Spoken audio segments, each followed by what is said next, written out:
नमस्कार दोस्तों, धर्म ज्ञान हिंदी कहानियां चैनल पर आप सभी श्रोताओं का दिल से स्वागत है। दोस्तों, आज की यह कहानी आपके मन और मस्तिष्क को झकझोर कर रख देगी। इस कहानी को सुनकर आपकी आंखें छलक जाएंगी। इसलिए आप सभी श्रोताओं से अनुरोध है, इस कहानी में हमारे साथ अंत तक अवश्य बने रहिएगा। एक औरत फुटपाथ के किनारे बैठी आते जाते लोगों से गुहार लगा रही थी। माई बाप, इस अंधी को कोई आना दे दो, कोई एक दो दमड़ी दान में दे दो बाबूजी। इतने में पास बैठे एक दूसरे भिखारी की आवाज आई, अरे माई बाप, कोई इस लूले लंगड़े पर भी दया करो मालिक। कौन जाने नासपीटे कहां कहां से आ धमकते हैं। जहां भी जाऊं पीछे पीछे लगे चले आते हैं। ऐसे ही बड़बड़ाती हुई वह अंधी औरत वहां से उठी और दीवार टटोलती हुई आगे चलने लगी। अरे तू कहां जा रही है? तू यहीं बैठ, मैं ही चला जाता हूं, उस लंगड़े अपाहिज ने घिसटते हुए कहा। उस लंगड़े भिखारी के मुंह से ऐसे हमदर्दी भरे वाक्य सुनकर अंधी औरत को विश्वास नहीं हुआ। अब से पहले कभी ऐसा नहीं हुआ था। तेरे क्या बाप का रास्ता है? अक्सर ऐसी ही बातें बोलकर उसके पास बैठे भिखारी उसका उपहास करके वहां से चलता कर देते थे। इसलिए इस लंगड़े भिखारी की बात सुनकर उसे यह मजाक ही लग रहा था। धीरे धीरे चलते हुए उसने कहा, जब तुझे जाना ही था तब क्या अपनी जड़ खुदवाने यहाँ आ बैठा था? लंगड़ा भिखारी उसे रोकते हुए बोला, अरे नहीं नहीं, मैं सच्ची कहता हूँ, तू बैठ जा। और फिर हंसते हंसते बोला, और वैसे भी इन नोची हुई जड़ों की जड़ को क्यों खोदती हो? इतने में राह चलते एक धार्मिक आदमी को देखा और अपना अन्नपूर्णा सा कटोरा आगे बढ़ाते हुए बोल उठा, इस लंगड़े को कुछ देना माई बाप, इस अंधी को भी कोई एक दो पैसा देना माई बाप। कहते हुए अंधी ने भी पलटकर कटोरा आगे बढ़ाया। उस सेठ ने लंगड़े के कटोरे में एक पाई डाली। खन खनाहट सुनते फिर वह औरत गिड़गिड़ाने लगी। सेठ को आगे बढ़ते देख लंगड़े ने सिफारिश की, इस अंधी को भी कुछ देते जाओ सेठ। सेठ को अंधी पर दया आई और फिर जेब से एक पाई निकालते निकालते पूछा, क्यों रे, यह तेरी औरत है क्या?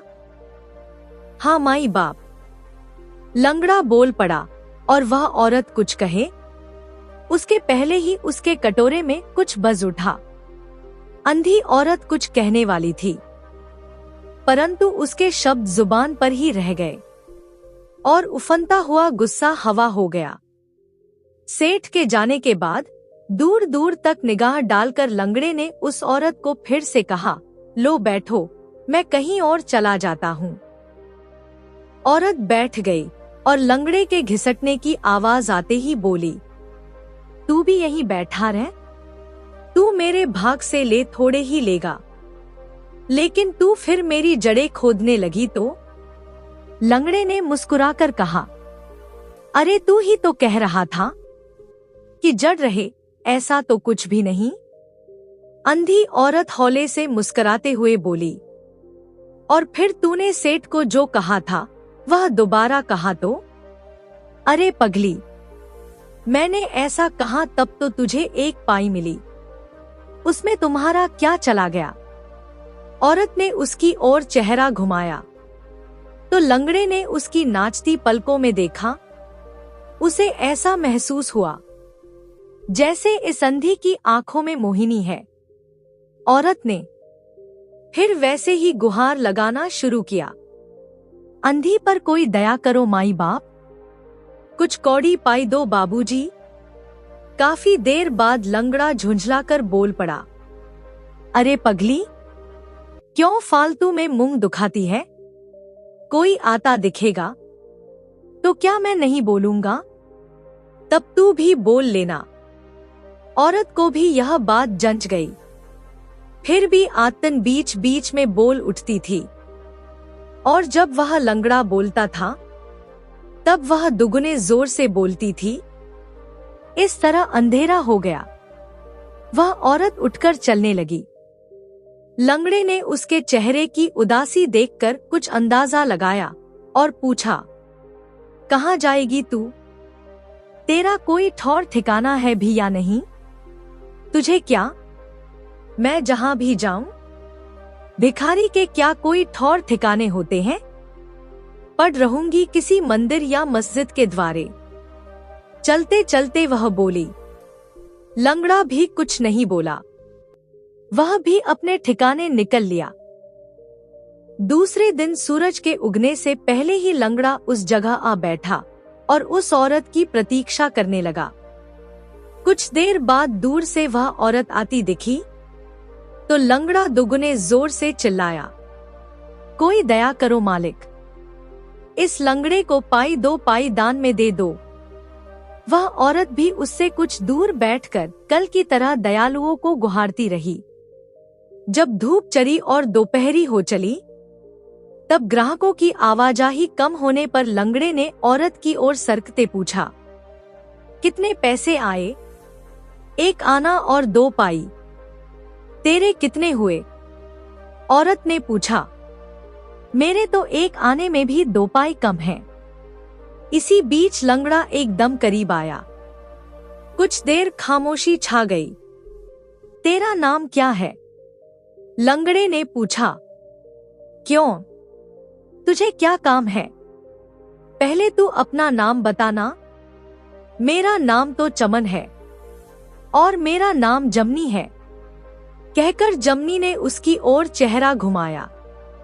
जमनी के चेहरे पर हंसी देख हिम्मत करके चमन ने कहा, अगर जमनी के बदले चमनी नाम कर ले तो कैसा रहे? क्यों, मैं अपना नाम चमनी क्यों करूं? तू ही जो अपना नाम जमन कर ले। इतने में चमन ने 2-4 ग्राहक जैसे आते देख बोलना शुरू कर दिया। इस लंगड़े को कोई आना पाई दे दो भाई, इस अंधी को भी कोई पाई 2 पाई दे दो साहब। जमनी भी बोलने लगी। दोपहर ढलते दोनों ने 2-2 पैसे के चने लेकर ठेले वाले का फायदा कर दिया। शाम होते फिर हिसाब किताब किया और जाने की तैयारी की। जाते जाते चमन ने पूछा, कल एकादशी है, क्या तू भी भद्रकाली माता के मंदिर चलेगी? मैं कैसे जाऊंगी? कहीं राह भटक जाऊं तो तू यहाँ तक आ जाना, फिर अपन दोनों चलेंगे। अच्छा, कहकर जमनी ने कदम बढ़ाए। दोनों पर काल की कुल्हाड़ी तो नहीं चली थी, पर भूख की कुल्हाड़ी ने देह को छिन्न भिन्न कर तोड़ मरोड़ दिया था। दोनों की उम्र भी कुछ ज्यादा नहीं थी, कोई 28-30 साल के करीब ही होंगे। अगले दिन फिर सूरज उगा और उसी रास्ते पर आकर लंगड़ा जमनी की राह देखते बैठा रहा। कुछ देर बाद जमनी भी आ पहुंची। देख जमनी, तू मेरे पीछे पीछे चलती आना, कहकर चमन आगे घिसटने लगा। जिस रास्ते को काटने में रोज बहुत देर लगती थी, वह आज उससे जल्दी जल्दी कट रहा था। आज उसे अपनी चाल पर काबू रखना पड़ रहा था। राह में कहीं उतरने या चढ़ने का रास्ता आता तो चमन पहले ही जमनी को आगाह कर देता। देखना, आगे ढलान है, यहाँ पर चढ़ाई है, और राह पार करते मोटर या तांगा दिखता तब भी बोल उठता, जमनी रुक जा, मोटर आ रही है। और इस तरह दोनों ने निश्चित ठिकाने पर आकर देवी माता के आंगन में धूनी रमाई। माई बाप, कोई आना 2 आना दे दो, कोई पाई 2 पाई का दान कर दो साहब। शाम होते ही दोनों जन उठे। आज उनमें गाढ़ी कमाई का उत्साह था और उसमें भी जमनी में विशेष। वही जगह आने पर बताना। जमनी ने कहा, बिजली के बल्ब अपना कलेजा जला जलाकर रास्तों को जगमगा रहे थे। चमन ने राह के आसपास गरजते अंधकार को देखकर जाना कि रात हो गई। जमनी ने भी माहौल को बोलता सुनकर जान लिया कि रात हो गई। जमनी के दिल में हल्का हल्का सा डर था, कहीं चमन उसे उल्टे रास्ते पर तो नहीं ले जा रहा। और सुबह जिस राह से गुजरी थी उसकी थाह लेने के लिए घड़ी घड़ी हाथ को दीवार की ओर बढ़ाकर तसल्ली कर लेती थी कि वह दीवार आई या नहीं। यह लो, आ गई तेरी हद जमनी, तू हमेशा इस ओर से ही आती थी ना?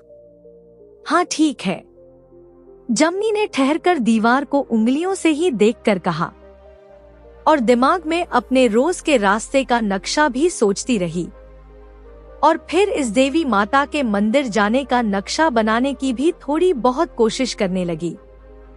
इतने में चमन की आवाज आई, जमनी तू कहाँ रहती है?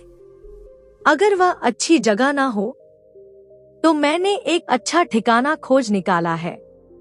वहां तुझे ना तो भिखारी तंग करेंगे और ना पुलिस वालों का दखल होगा। जमनी को चुप देखकर उसने दोबारा पूछा, चल जमनी, चलती है क्या?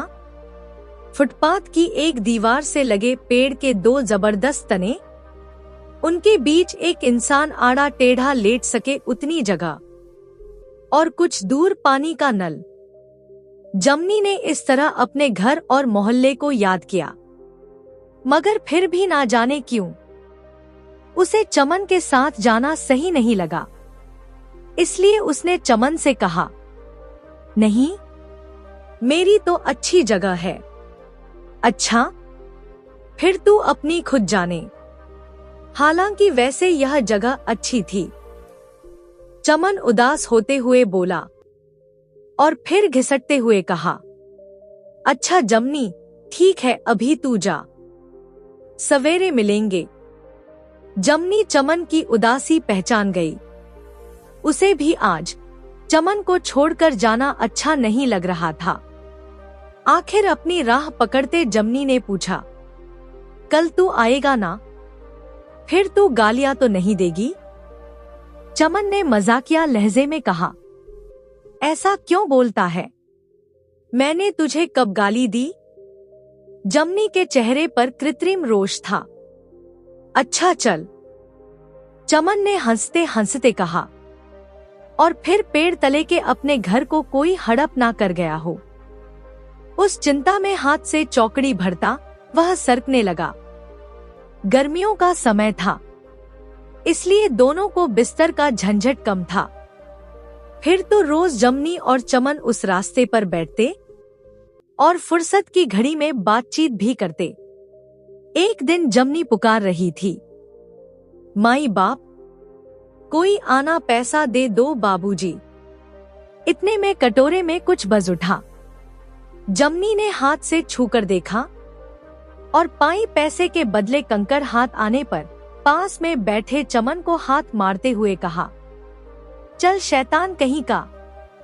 और उल्टी दिशा से चमन को खुलकर हंसता सुनकर बोली, अब आना तू मेरे पास। चमन तो हंस ही रहा था। आज जमनी का अक्षय पात्र रूठा था। शाम ढलने तक सिर्फ 4 ही पाई मिली थी।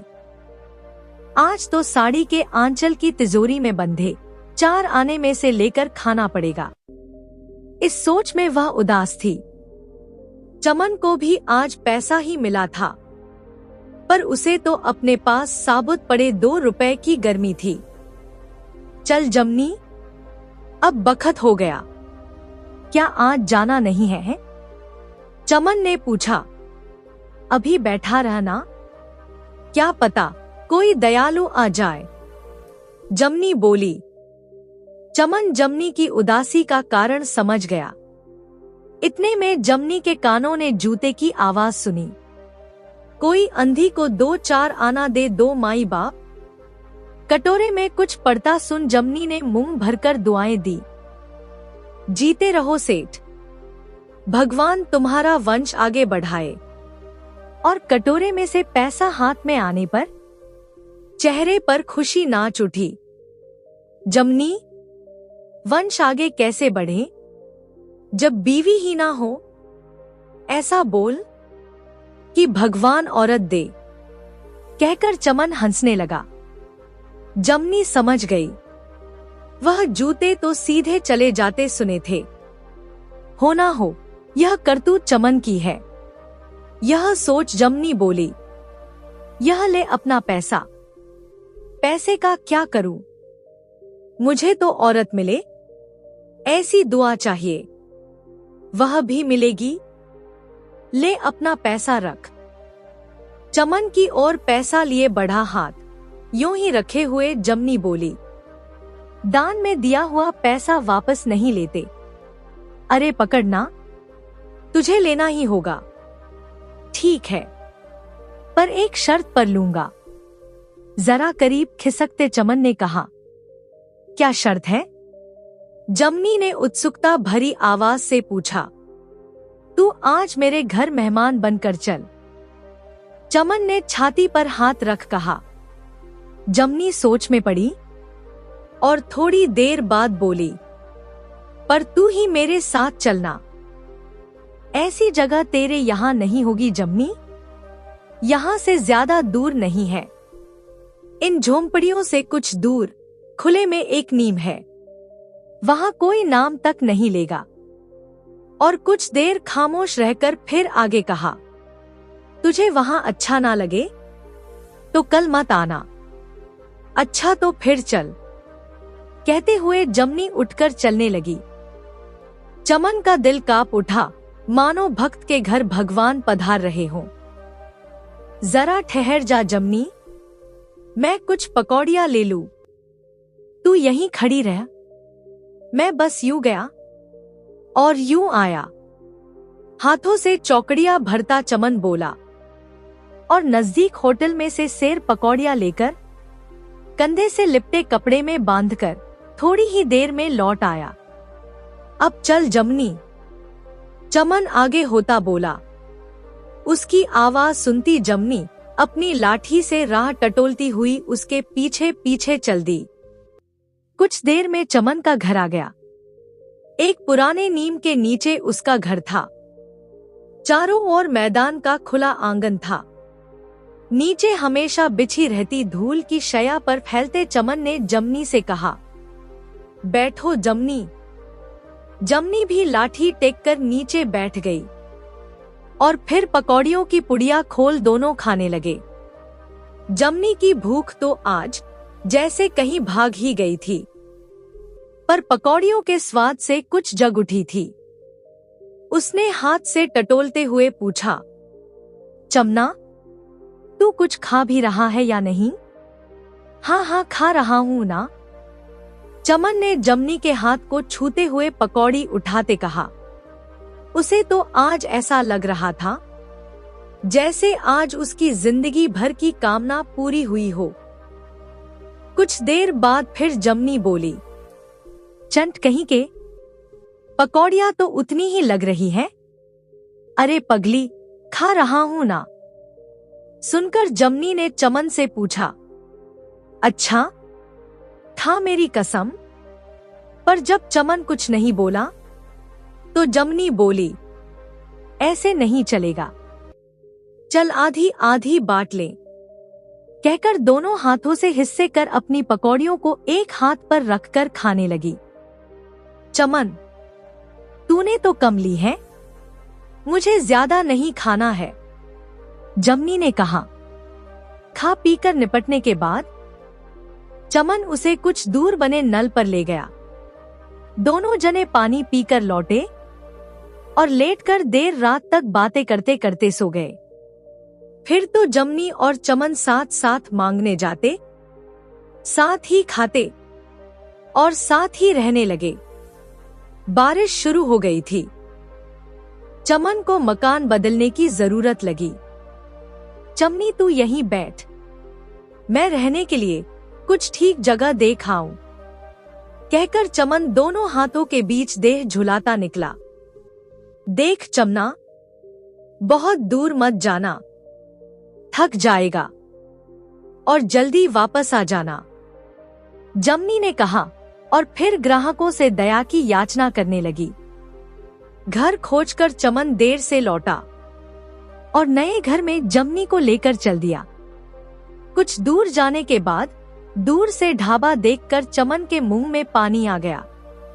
जमनी, 2 पैसे मेरे पास हैं, अगर तू 1 आना दे तो दाल चावल ले आओ, बहुत दिन हो गए, आज जी कर रहा है। साथ रहने के बाद से दोनों की लक्ष्मी जमनी की साड़ी की गांठ में बंधी रहती थी। यह ले, मैं कहाँ मना करती हूँ, पर तू लाएगा किसमें?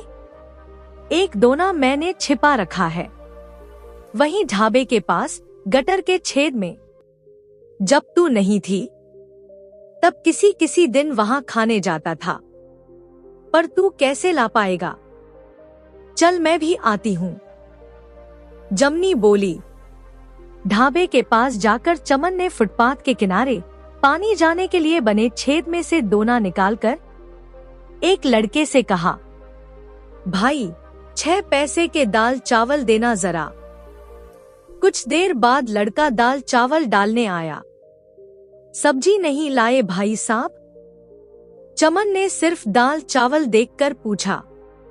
लेना हो तो ले, वरना चलता बन। साली जात भिखारी की, और स्वाद के चटखारे तो देखो, गल्ले पर बैठे सेठ ने कहा। चमन ने दोना बढ़ाया। अरे पैसे लिए?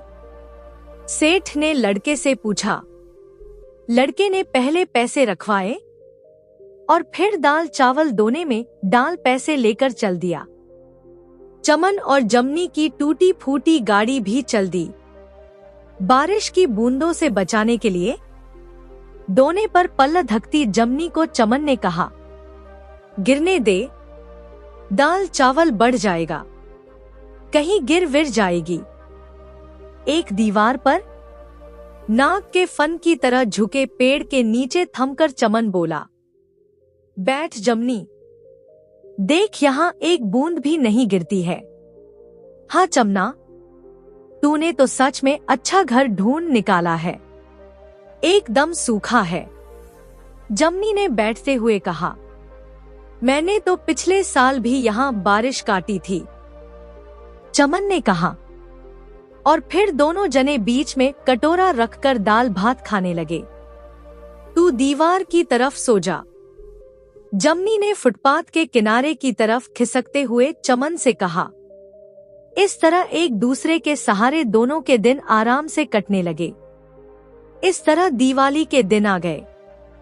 जमनी को पहले वाली रोज की जगह पर छोड़कर चमन अपने दोनों हाथों के घोड़े पर सवार होकर दूर दूर के मंदिर में भटककर सुखी लोगों की दया से पाई पैसा पाकर उसकी मिठाई खरीदकर शाम को जमनी के लिए डेरे पर ले जाकर उसके सामने रख देता। अरे चमना, तू भी खा ना, जमनी कहती।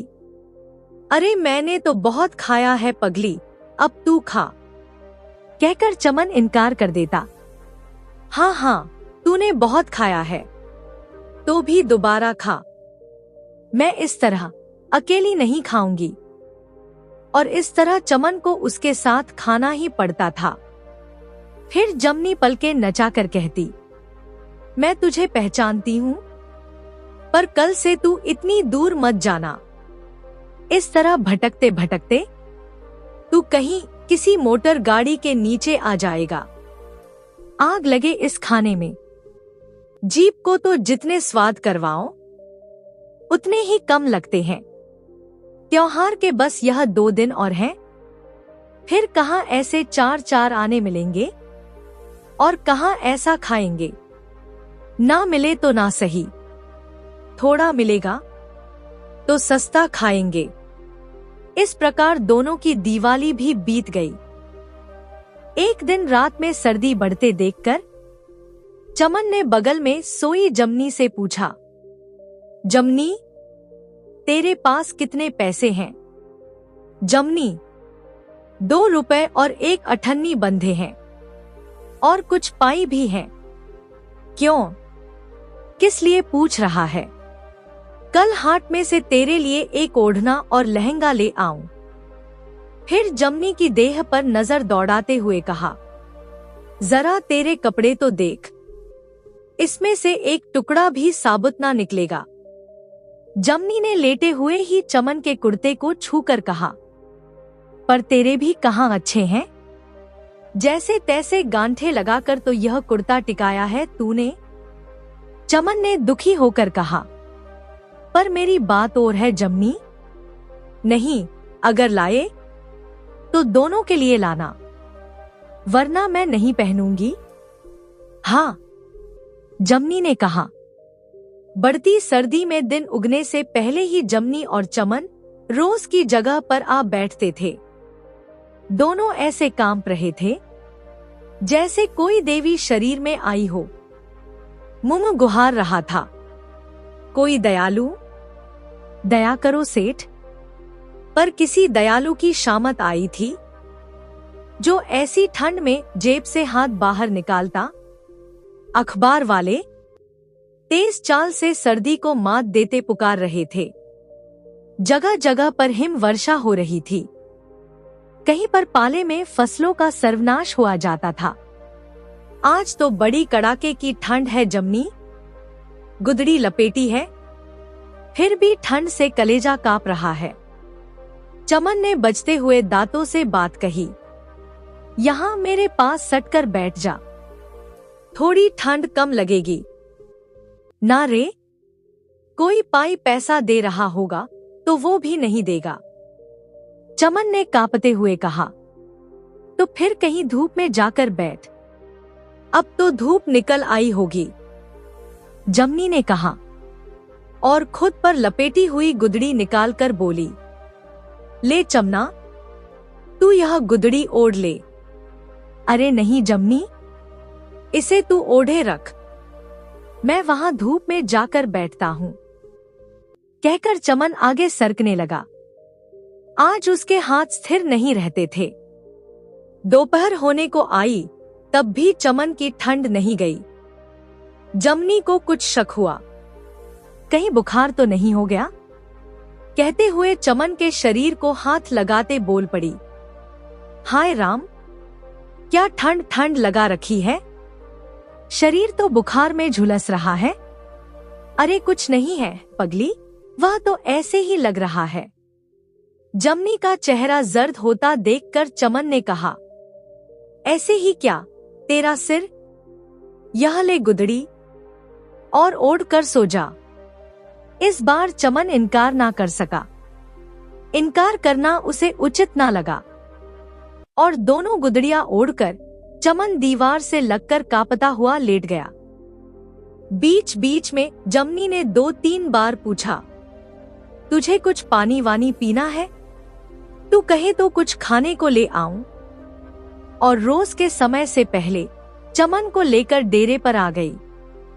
चमन के शरीर पर रोटियां सेंक लो, उतना तेज बुखार था। जमनी ने उसे दीवार से सटकर लिटा दिया और दोनों गुदड़ियां ओढ़ा दी। वह खुद चमन के दूसरी तरफ सारी रात जागती रहकर उसे गर्माहट देती रही। जमनी, बेला हो गई है, तू जाकर ठिकाने पर बैठ। सुबह होने पर चमन ने कहा, और तुझे ऐसे ही छोड़कर चली जाऊं? जमनी ने कहा, अरे तू जा जमनी, मैं तो यहीं लेटा रहूंगा, मुझे कुछ भी नहीं होने का। मेरी बात और है, पर तू मांगने नहीं जाएगी तो क्या खाएगी? और तो और, तू तो कल से एकदम ही भूखी है, चल जा। कहकर चमन ने उसे जबरदस्ती धकेला। अगर बचे कुचे पैसे कपड़े और गुदड़ी में खर्च नहीं कर डाले होते तो जमनी नहीं जाती, मगर पेट को भी कभी लाज शर्म होती है, और फिर उसके बैठे रहने से भी क्या होने वाला था। वह कुछ दवा दारू या कुछ सेक वेक तो करा नहीं सकती थी, पर फिर भी वहां से हटने का उसका दिल नहीं था। आखिर में जब चमन ने बोलना बंद नहीं किया, ठीक है जाती हूँ, पर देख, तू सिर ढक कर लेटे रहना और पानी पीना पड़े तो कटोरे में तुम्हारे सिरहाने भरकर रखा है। कहकर जमनी उठी और रोज के ठिकाने पर जाकर भीख मांगने की नौकरी पर चढ़ गई। उसका मन तो चमन में था और जुबान रोजमर्रा की राह पर चल रही थी। इस अंधी पर कोई दया करो माई बाप। पर मन किसी की चाल सुनने में या बातचीत की परख में नहीं था। अभी कुछ ही देर हुई होगी। इतने में उसके कानों में आवाज आई, अंधी, चल उठ इधर से। जमनी समझी नहीं कौन किसे कह रहा है। उसने तो बोलना जारी रखा था। कोई दयालु के बाद का वाक्य पूरा ना हो सका कि दोबारा वही आवाज आई, अरे यह साली मानती ही नहीं है। अंधी, चल उठ इधर से। जब एकदम करीब से आवाज आई तो जमनी समझ गई कि यह पुलिस चाचा है। जमनी का सोचना बिल्कुल सही था। उसके जाने के कुछ देर बाद ही चमन को कोई राक्षसी हाथों से झंझोड़ता हुआ कहने लगा, अबे उठ उल्लू, अभी तक सोता है। चमन ने आंखें खोलकर देखा तो पुलिस चाचा के ही पैर झंझोड़ रहे थे। वह उठे न उठे। इतने में तो दोबारा पुलिस चाचा का पैर चला। अबे ओ, चल उठ, देखता क्या है, उठा ये सब, साफ बुखार आया है, यहां बैठा रहने दे। अबे चल, बैठने वाले की जोरू, बुखार आया है तो अस्पताल जा। चल जल्दी उठ और निकल यहां से। चमन ने पुलिस चाचा की लातों का स्वाद कई बार खाया था। उसने जाने की तैयारी की।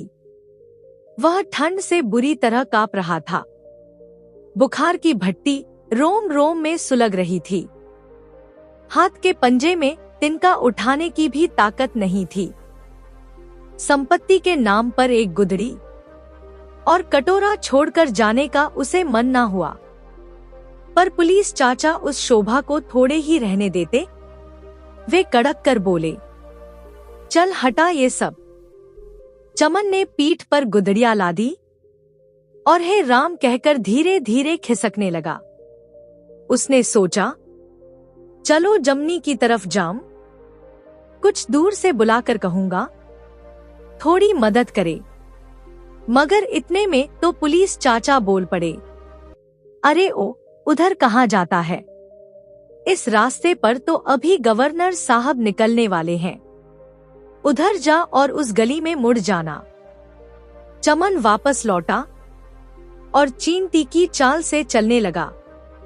बार बार उस पुलिस चाचा की आवाज धक्के दे रही थी, चल जल्दी निकल जा।